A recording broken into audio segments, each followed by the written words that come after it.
Do you want to talk? Well, I wanted to pose this to you as you were talking about this, in that you're talking about contradictions. Yes. And schizophrenia. Yes.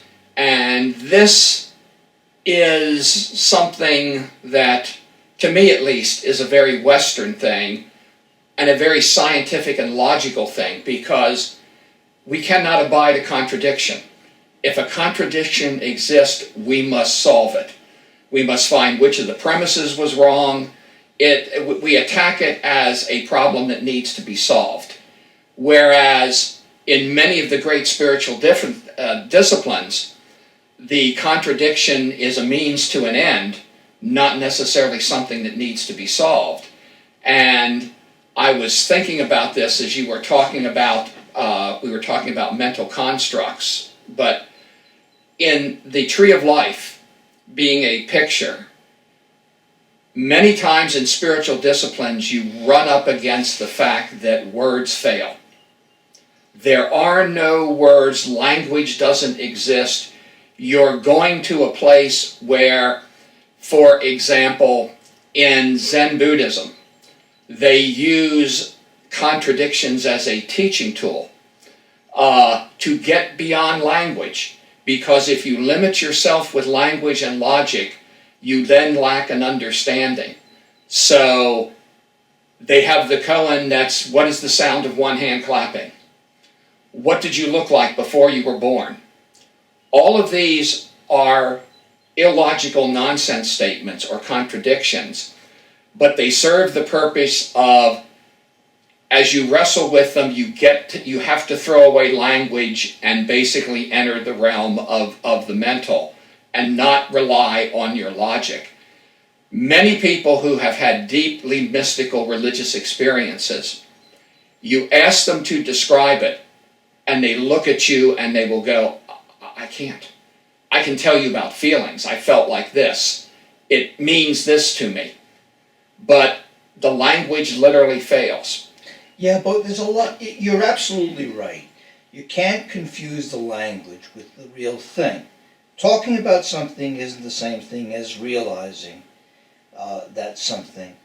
And I can talk about what makes for a good shortstop in baseball and be infinitely far from the actual wonderful delicacy of body movement and strength and speed and agility and knowing what I'm doing with myself that it takes to be a real shortstop in baseball. And words have only a limited utility, and that means that people like me, philosophy professors, only have a limited utility. One of the things that's interesting to me, though, is, granted all of that, the question remains, how good a job are we doing with our words compared to what we might do in words? I'm admitting that words can only take you so far. On the other hand, one suspects that well-chosen words would point people at least in the right direction, would give them word cues or clues as to what they might be working on in their actual material, real, individual life. And in doing that, in order to carry that information that's beyond the words, people resort to, for example, poetry. You read a good poem that speaks to you about something, and it's not the words in the poem, it's how you feel and what's going on in your head when you read it. The same could be true of a picture. Although it is a depiction, it's where you go when you look at that picture in terms of what it means to you, where you've meditated on it, where it takes you to in your mind when you look at that picture and concentrate on different things. Exactly. That rises above, well, this means that and that means that. It's the interior mental process that is important in this. That's absolutely right. Now, that's very useful, because what you want to say about each one of these things is it's only a heuristic device. Heuristic means useful in teaching. Mm-hmm. And that's great, because as a matter of fact, that's probably the most productive way of talking about this. You switch around. Think about it this way, and you try a metaphorical or a system or a certain kind of model, an analogy of some kind to something in real life. See how far that'll take you in understanding something. But I never think it's worthwhile to restrict the kind of modeling that we might do. In Kabbalah, for example, there are at least two, probably more, I can think of more, interesting ways of thinking of what the primary model is. One of them is biological reproduction. The be fruitful and multiply thing comes in here in the notion of one way to understand what Kabbalah is all about is to say it like this. Kabbalah is all about how all creativity always involves hybridization, but the leap involved in hybridization.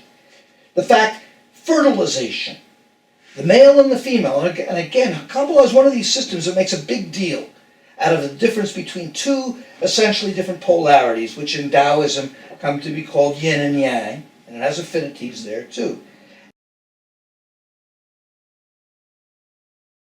Well, you were speaking about the tree of life in terms of how it relates to being a metaphor for God. All right, the tree of life is a depiction. You're going to put it on the screen. It involves 10 sephirot, each of them typically a circle, in 3 pillars. The right pillar, very often is called a masculine pillar sometimes. There's a left pillar, that's of course, as you would guess, the female. And then, as you might guess, there's a central pillar. And it always turns out to be the case, yes, that in a certain way, there's something triadic about Kabbalah. Again, remember, you can break into this way of thinking in many different ways. I'm just going to talk about things as I introduce them. There is something triadic about it. And it is reminiscent of the Tao again, of the yin and the yang. Because it's not just the yin and the yang. The picture is actually the picture of the unity of the yin and the yang. And here too, there's the this, there's the that, and then again, there's the unity of the this and the that.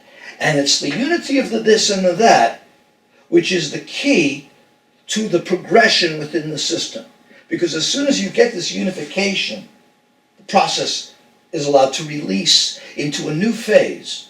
It necessarily will. A new level of existence is reached at which the same pattern of growth repeats itself. Be fruitful and multiply, therefore, means at each stage, there's the way the embryo has this division of cells, an explosive division into a richer and richer organism. Here too, there's an explosive sense to this. There's an inherently explosive aspect. Things are always, and here gets back to your point about contradiction, which is very good. Let me just say one thing about it. You're right. And in Hegelian philosophy, and I read a lot of Kabbalah from a Hegelian point of view, you want to be very careful about the word contradiction. You're absolutely right.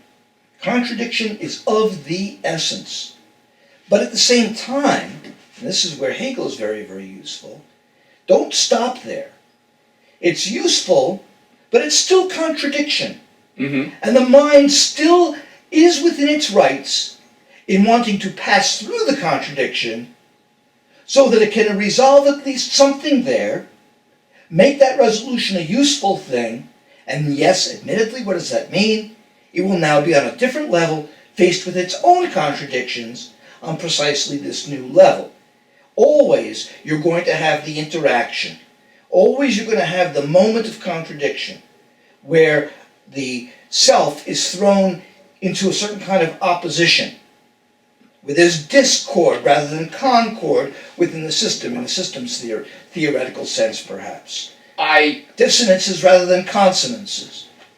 I just want to give you an idea of what's going on in my head, trying to relate back to trying to get beyond language and the metaphors. Just your description of the male and the female pillar, relate in my head, as you were telling me that, I'm relating it back to the be fruitful and multiply. There you go. I can't give you an outline of how they relate, but in my head, when I make that relationship between that statement and what you just told me, there is I don't know, beyond language, I gain an insight into the complexity and the richness of the metaphor. That's right. If you ask me to explain it to you, I can't, but just posing the metaphor and contemplating on it takes me to a different place than I don't think I could have gotten without it. And one of the things that gets to me, and you may be right about closed systems and all that stuff, and the fact that there may not be conservation even in standard physics for all I can comment on that. Nonetheless, what's really awesome about this is the feeling you get that there is actually true novelty, brand newness in the world. It's as if creatio ex nihilo, the problem of how did God create the world out of nothing. Actually, that problem haunts everything. At every moment, there's just new stuff that wasn't there before. There seems to be a non-zero sum aspect to the whole damn thing. I think, by the way, that's of course game theoretical language, the non-zero sum game. The game where all parties are richer than they were to begin with. Again, from complexity theory. And that's in it, because yes, the model is committed to that. We're in a game which, when rightly played, makes everybody richer, which means that the world itself, the totality, has to be richer than it was when it began. But one thing, it's a good point to mention this now. We've been using the term knowledge and gnosis. Yes. The insight that I got from the description of the tree of life and the be fruitful and multiply, I gained an insight that is truly gnosis, because it's in my head. I did not come by it through any empirical process. I didn't run an experiment. I didn't touch something. It totally erupted in my head by making a connection between two things. And that's the basic fundamental difference between gnosis and quote-unquote empirical knowledge. Well, you're saying then that there was an actual kind of mental gestalt event in your comprehension of things, where things in a flash fit together in a way they had never fit together before? It was a form of insight and a comfortable feeling that, okay, I figured something out here. I see how these relate to each other. And if someone would come up to me now and say, well, that's just a superstitious thing on your part, yeah, I would have no way of defending it. Because many of these things you cannot defend empirically or through logic. They are interior insights that have value to you, that cause you to be able to make relationships, yet you cannot, quote-unquote, prove them. Except one interesting thing, Jeff. Here's where it gets very interesting to people like you and me. Let's not sell it short.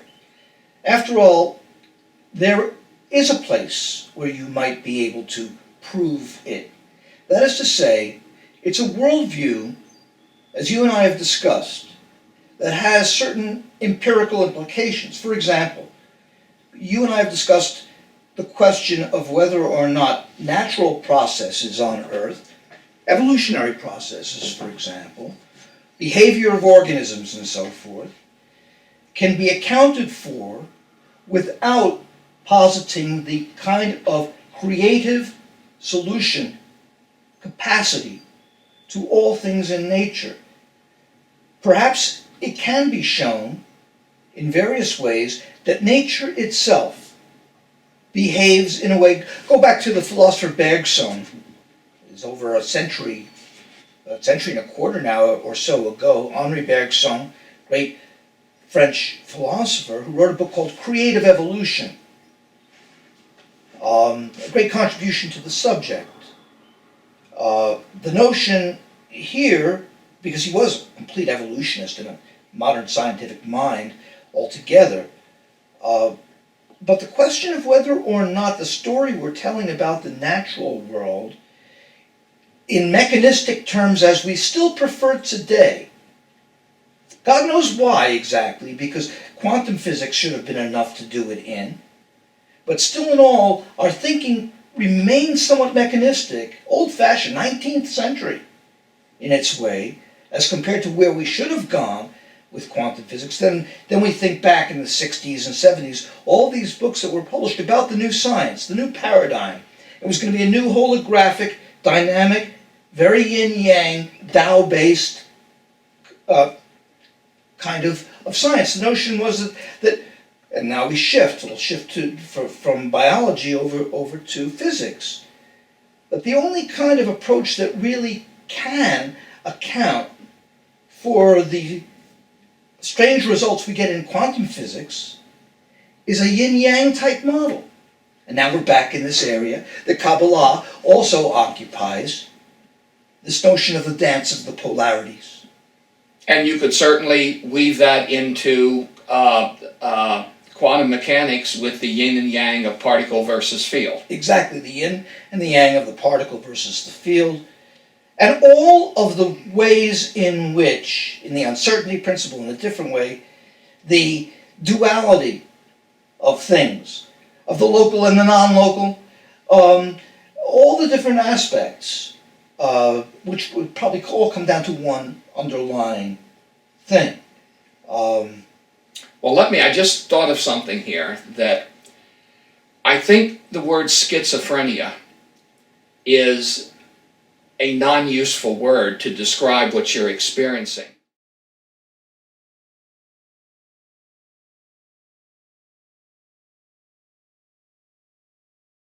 I think a much better word that describes the interior struggle is tension.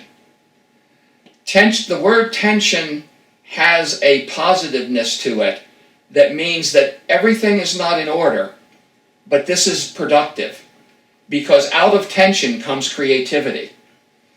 Out of this tension between things that we think we might have a grip on, yet we don't, comes this incredible creativity that allows the Kabbalah to be developed and all.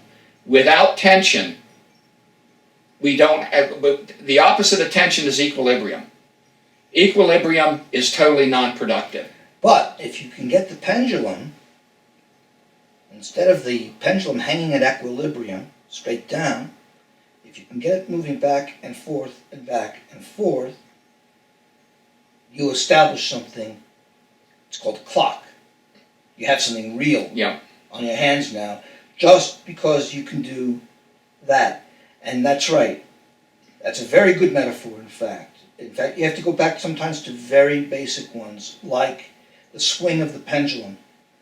And as koans go, as mind experiments go, and a lot of modern science begins with Galileo studying the period of the pendulum and things like that, and getting a real fix on these kinds of things, and making some wonderful discoveries, and being able to mathematize those discoveries in wonderful, simple, elegant ways. The period of the pendulum, I think, we talk in pendulum like, we use the metaphor, the pendulum has shifted to the other side, we sometimes say in life. It's one of our ways of talking about oppositeness. But more than the oppositeness, it's not just oppositeness, it's that the thing itself is the dance of this. It's the one thing. It's not as if you have a this and a this, although you do. But nonetheless, you're thinking wrongly if you think that you've got two different things going on. What you have are two different ends of one process, of one thing, the swing of the pendulum. And likewise, yes, and so if you took each end, as in now if you just wanted to map, for example, electricity onto it, one would be the positive, one would be the negative pole, and you're talking about polarities in that sense also. So yes, that would be one basic way of understanding polarity. Another way, of course, unfortunately, is the flat line. Equilibrium is death. Exactly. It's when you have the sine curve, the continuing oscillation of the sine curve, that's when you're alive. So, and that's a very, very interesting point. And what you're describing as schizophrenia, Yeah. in Christianity, it's actually phrased as the dark night of the soul. And this was summed up, as well as I've seen it, in the first couple of verses in the Gospel of Thomas, where Jesus says, when you start seeking, you will find. When you find, you will become disturbed. When you become disturbed, you will rule over the all. You will what? You will rule over the all. Oh, rule over the all? It's a very nebulous, hard to translate Greek statement that basically means you will have conquered. It doesn't state what you've conquered, but the message is you can't get to any understanding without a lot of upset. You have to be disturbed before you can surpass your limits, and otherwise people settle for equilibrium. I don't want to bother anything, I just stay here, everything's fine. It's when you go out seeking and trying to find stuff that now you learn things, there are contradictions, you start to become disturbed, and that's an actual vital process, vital part of the process to final understanding. Except, I'm happy to report that in normal human sense, we don't seem to have anything like final human understanding. One of the things that you get out of this is the incessancy of the process. There's no getting there. There is the hope that you can participate forever in the process that never gets there. But remember, a there that you might get to would be the end.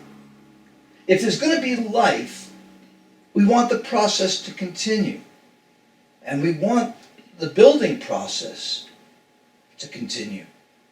You get into uncanny thoughts at this particular point, because at this particular point you raise questions about the possibility of human immortality. I mean, those are very essential questions, both from a Christian point of view and a Jewish point of view, onto Kabbalah as well, because it does have a messianic dimension and a notion of a kingdom of God and a world beyond mortality. It's even more prominent, perhaps, or more famous anyway, in Christianity. But you're going to get into all sorts of questions of that kind. But what I was trying to say, though, is that process is everything. You may know in philosophy, for example, yes, Hegel, I've mentioned Hegel a lot, but a lot of philosophy coming out of the 19th and 20th centuries, American pragmatism was very process-oriented. Alfred North Whitehead is very famous for his process philosophy. And these have to be, we do have to talk about this, if we're going to talk about it on an intelligent level. And again, it's just one more flashlight that you can shine on the subject. You take out as many different kinds of flashlights as you can. And this one just is a kind of reminder, look, what you're dealing with here is a process philosophy, in which the thing, the stable thing, is really not the primary thing. And actually there's an emphasis in a philosophy like this, that what we normally think of as things, stable things, are actually, if you look at them very closely, always changing in every respect. Yeah. Not just always changing, but choose your respect, and it's changing in that respect too. Yes. You know? Nothing is stable. Everything is moving and changing. And when you look at us, if you could blow us up to a picture where you could see us on the molecular or even the atomic level, with all of we're mostly space. That space is bedazzled with all sorts of interesting. What a system! Yet you quote almost the essence of Buddhism in that change is everything. Change is everything, and yet. And the reason why people suffer is they can't understand change. They want to fight it. And the more you cling to impermanent things, the more upset you're going to be. Yet there's something remarkable about, if you talk to most people, the one thing they desire never to ever change is their religion, which is fascinating to me. Most people embrace a religion because it's, here's something I can believe in, it doesn't change, I can go to church at the same time every Sunday, and it's a comfortable place to go. Yet when that church changes the worship services, people get all upset, because people unfortunately look to religion as being the one unchanging thing in their life, when in reality it should be one of the things that is constantly changing. And in Hegel, and in the best philosophy, it seems to me, a doctrine emerges that being, understanding what it means to be, is to understand what it means, this is sort of a surprising formulation, what it means to be successful as a spatio-temporal act. How can I keep a spatio-temporal act going? An act through time. Mm-hmm. Successful things are the things that constantly change. We had back in the 60s, we had these amusing things. You got to go with the flow. You got to ride with the tide. Mm-hmm. You know? And yeah, the notion here that there is such a thing as a flow, that you can fight the flow and die, or you can learn to be the kind of being who is fluid with the flow. Because only fluidity is going to make you survive in a world of flux. But and this is what this philosophy is all about, it's actually mastering the flux. In a weird sort of way, it's like the most audacious form of surfing. I'm imagining a guy out there on an actual surfboard in Hawaii, riding one of those giant waves, you know. So you're talking about the Kabbalah wave now. Yeah, I'm talking about something very, very... This notion that survival means being able to move and move and move in the right way. Stop and you're dead. This guy has got to time his movement in the correct way. And this is, I think sporting events like that are very significant. They're very, in their primordiality, that way they are a demonstration of coming to terms with the need to keep balance with the ever-changing. And yet sports events and athletes are one of the few things that will talk about being in the zone. There is something about a sporting event that if you're in the flow, if you're riding the bobsled down the run or something, you mentally join with it in some fashion that they term as being in the zone. But in the zone is a very organic thing.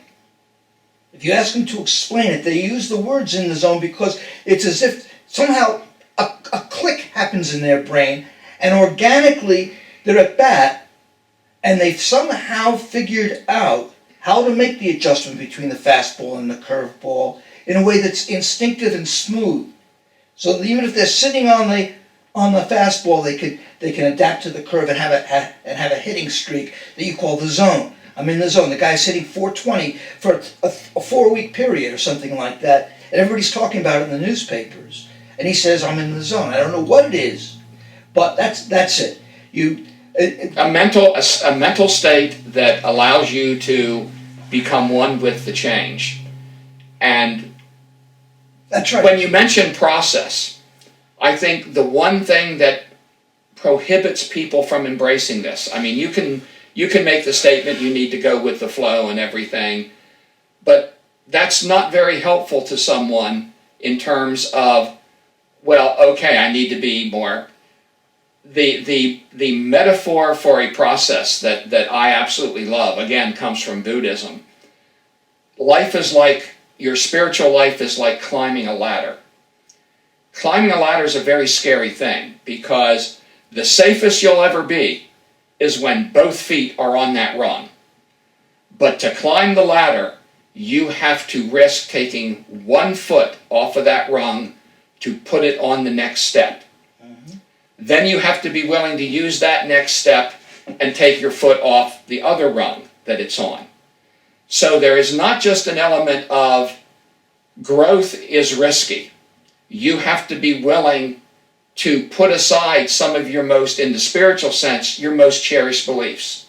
Because those beliefs are the rung of the ladder that you're comfortable on. But if you want to go to the next step, you might have to reconsider some of those beliefs. And again, we go into the searching and being disturbed. This is basically why this isn't something that all people have insight to and are willing to do, because there's comfort to having both feet on the rung of a ladder, and there's something scary because the higher you get, the more there's at risk.